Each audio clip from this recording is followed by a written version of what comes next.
Bonjour peuple du Seigneur, bonjour mon frère, bonjour ma soeur, que le Seigneur nous comble de son amour. Nous bénissons le nom de l'Éternel. Seigneur, nous te disons merci pour ta grâce. Nous te glorifions et nous témoignons notre reconnaissance pour la paix que tu nous accordes chaque jour. Pour ta protection divine assurée, que tout l'honneur te soit rendu au nom de Jésus-Christ. Bienvenue dans notre partage quotidien. Nous allons parler d'un conseil de prudence, un message qui est destiné aux héritiers de la grâce. Dans le livre de Tite, le chapitre 3, le verset 3 au verset 7, la Bible déclare « Car nous aussi, nous étions autrefois insensés, désobéissants, égarés, asservis à toute espèce de convoitise et de volupté, vivant dans la méchanceté et dans l'envie, dignes d'être haïs et nous haïssant les uns les autres. Mais lorsque la bonté de notre Sauveur et son amour pour les hommes ont été manifestés, il nous a sauvés non à cause des œuvres de justice que nous aurions faites, mais cela sans miséricorde, par le baptême de la régénération et le renouvellement du Saint-Esprit qu'il a répandu sur nous avec abondance par Jésus-Christ, notre Sauveur, afin que, justifiés par sa grâce, nous devenions en espérance héritiers de la vie éternelle. Alléluia. Bien-aimés, la justice de Dieu envers nous est parfaite. Le Seigneur accomplit une belle œuvre. Il est impossible au diable d'aller au ciel devant le trône de notre Dieu pour aller annuler ou persuader Dieu de changer ses plans pour nous. Il n'est pas le maître de notre vie et il ne peut pas diriger notre vie. Par contre, il peut nous distraire pour nous éloigner du plan parfait de Dieu, selon 1 Corinthiens 7, 35.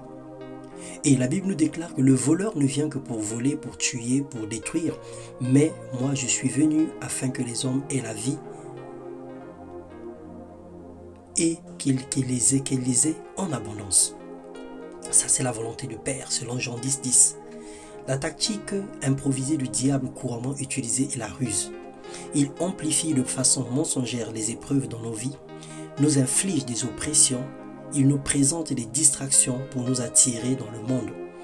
Et il nous fera croire qu'avec Dieu, nous sommes médiocres et en retard par rapport à la vie.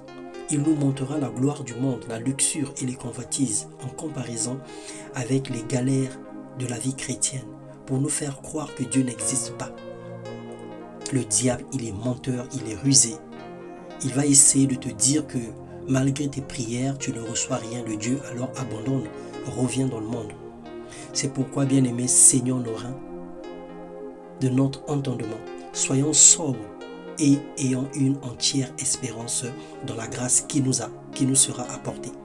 Lorsque Jésus-Christ apparaîtra, comme des enfants obéissants, ne nous conformons pas aux convoitises que nous avions autrefois quand nous étions dans l'ignorance. Ne nous conformons pas au siècle présent, mais soyons transformés par le renouvellement de l'intelligence et de la sagesse. Que Dieu nous donne d'être prudents comme le serpent, que Dieu nous donne de faire excessivement attention, de s'accrocher à la grâce et de s'attendre à lui. Quelles que soient tes faiblesses et tes manquements, n'arrête pas de venir à Dieu tous les jours, n'arrête pas de le rechercher, n'arrête pas d'implorer sa miséricorde, de rechercher sa face, n'arrête pas de venir à ses pieds et n'arrête pas de lui parler. Que Dieu te bénisse et te soutienne dans tous les combats que tu traverses, dans le nom de Jésus-Christ. Amen.